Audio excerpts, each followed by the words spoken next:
Clashes at France's infamous migrant camp known as the Jungle. The camp, which is home to more than 6,000 people, is just hours from being evacuated and demolished.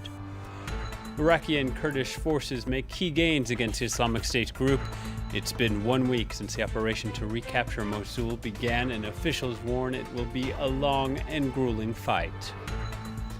Washington scrutinizes a mega deal between AT&T and Time Warner. The two companies say the $85 billion merger will benefit customers, but public interest groups and politicians are skeptical. Hello there, and thank you for watching France 24. Evacuations have already begun at the migrant camp in the northern French city of Calais, and hours from now, its demolition will begin as well. Clashes broke out on the last day at the camp known as the Jungle. The camp is the closest point on the European continent to the UK, where many migrants had hoped to reach. Martin Pollard has more. With just hours before the Jungle refugee camp closes, clashes erupted on its fringes. Groups made up of a mix of migrants and militants burned portable toilets and threw stones at police. Officers responded with tear gas. But earlier in the day, the atmosphere in the camp was much calmer. So here you have all the information in several languages, okay? Okay? Thank you. Dozens of officials and volunteers went round the camp for the last day of a recent campaign to spread the word that the camp will be demolished and that alternative arrangements are in place. Some are happy to be leaving. And I'm ready for leaving this jungle because this jungle is not good for us, for our life here. Others feel events have forced their hand. We don't have any other choice but to leave because people will dismantle the camp. We trust the French government will resettle us in good centres, but we're also a little worried. 60 buses will be provided for Monday's evacuation and a further 15 on both Tuesday and Wednesday. Migrants will be separated into families, adults, unaccompanied minors and vulnerable individuals before being offered a choice of 2 French regions in which to be rehoused. 450 reception centres are waiting for them across the country, where they will receive medical checks and be able to decide whether to apply for asylum. Also this Sunday, French and British officials were speeding through applications from minors to join relations in the UK. It's true that for the past few weeks we have intensified our work with the UK. I can already give you a figure. This week, as we speak, nearly 200 children were able to go to the UK. Before, it was much more complicated. There are estimated to be over 1,000 unaccompanied minors amongst the 6,000 to 8,000 migrants in the camp. In Iraq, special forces have recaptured the villages of Harara and Safira from the Islamic State group. This is some 30 kilometers south of Mosul. These are among the 50 villages that have been taken from the militants since the start of the Mosul offensive 1 week ago. Meanwhile, a force of 10,000 Kurdish Peshmerga fighters moved to recapture the town of Ashika, also near Mosul. Dozens of IS militants were killed in that operation. Officials say the Mosul operation will be a long and grueling fight. Earlier, we spoke to our reporter, James Andre, who is in Erbil.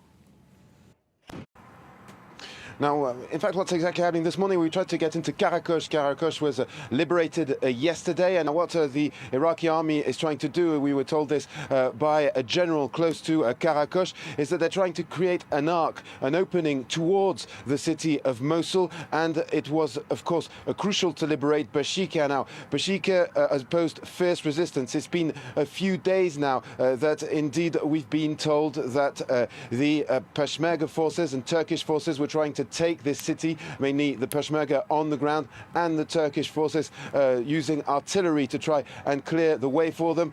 We were told that they managed to take 8 villages around the city and that they were about to give the final push today. Well, indeed, as you just said, Bashika is now in Peshmerga control. We're also hearing that everything is not cleared in the city. There are still IEDs, there are still pockets of resistance, but this is quite classic. In the hours to come, quite certainly they will manage to secure completely this city. Now, the general was also telling us this morning that in the city of Karakosh, they decided to pause, to stop. The city is only 12 kilometers outside Mosul. They were waiting for reinforcements. That is the 9th Armored Division of the Iraqi army. They already have a lot of hardware there in Karakosh, many tanks, many Hummers. They are getting ready, ramping up in order to be able to give that final ascent on Mosul. According to this general, another piece of information, we were told that they would probably not be waiting for the southern front to be completely opened. If you remember, indeed, from the city of Kayar, the military base of Kayar, there's been a push to the north at the south of Mosul city. Well, there they've been retaking villages. There's still a few dozens of kilometers outside Mosul, and indeed, well, that is going to carry on so they can clear the road to Mosul from the south, but they're not going to be waiting. They're probably going to give the assault in a couple of days or so. Now, the militants may have been pushed out of the areas near the embattled Iraqi city of Mosul, but the threat of the Islamic State group is still very palpable. Sanam Chantier takes a look at the demining operations carried out by Kurdish Peshmerga fighters. Islamic State militants may have fled or been hunted down in this village, but for this commander, the battle is far from over. You stay there and don't touch anything, okay? Every corner had become a hiding place for the jihadists. This house was their workshop. That's where they put their ammunition together. Prior to their departure, the Sunni fighters had planted mines and explosives in the surrounding areas. And today, these Peshmerga fighters face danger every step of the way. This was a booby trap set up by the Islamic State, which didn't explode. The detonator is right at the bottom. And look what they've used. Agricultural materials, easy to find, easy to use, and powerful to blow up. Commander Jahan is leading the amateur hunt for explosives. He has neither protective gear nor equipment. But within less than a minute, he returns with an explosive belt. This kind of explosive is built in such a way it has maximum impact. This could kill every single one of us. The rest of his squad get to work, also with their bare hands. Here, amidst the debris and destruction, an underground hideout, accessed via a tunnel which was dug in a house by the Islamist militants during the battle for Mosul. This is a 60mm mortar, and this one is a shell for a machine gun bullet. Look, I've also found another suicide belt. It's ready to use. And here, the group's notorious black and white logo. With the demining operation underway, local residents have been allowed back to gather some of their belongings. This during a short moment of silence, away from the fighting. Spain looks set to end 10 months of political deadlock. The Socialists, the country's biggest opposition party, voted to allow the Conservatives to take power. Socialists decided that they will abstain in a parliamentary vote of confidence led by acting Conservative Prime Minister Mariano Rajoy. And that move means Spain should avoid what would be its third election since December. 10 months of political deadlock in Spain may soon be over. That's because this Sunday, the opposition Socialist Party voted by a majority to abstain from an upcoming parliamentary confidence vote. This means their political rivals, the Conservative Popular Party, led by acting Prime Minister Mariano Rajoy, will be able to form a minority government. But the Socialists were keen to reassure their party base. To abstain from the vote is not supporting. The Socialist Party has reached this conclusion after a deep debate and in a very difficult situation where we have a lack of government. General elections were held in December 2015 and again in June this year. The Conservative Popular Party won both times, but without enough seats to rule alone. This Sunday's decision by the Socialists was taken after weeks of infighting. It means the Spanish people won't need to go to the polls for a third time in the space of a year. But some amongst the party base feel abandoned. Neither the voters nor the grassroots of the party wanted the Popular Party to govern. We feel orphaned. The situation is the lesser of two evils, but still I think it's a great mistake letting the Popular Party rule again. By the beginning of November, Spain should finally get a government, but at a sensitive time as the country tries to recover from a damaging economic crisis. Now, partial results are in for Chile's local elections, and it appears opposition has dealt a blow to President Michelle Bachelet's socialists. The Conservative coalition has tallied more than 38% of the vote, narrowly topping the ruling New Majority coalition. The polls are seen as a litmus test for the ruling center-left coalition a year before the end of Bachelet's term. She has seen her popularity drop amid a corruption scandal and struggles to deliver on her campaign pledges to make reforms. And at an emergency parliamentary session in Venezuela, things turned tense. The opposition, which holds the National Assembly, accused President Nicolas Maduro of committing a coup d'etat.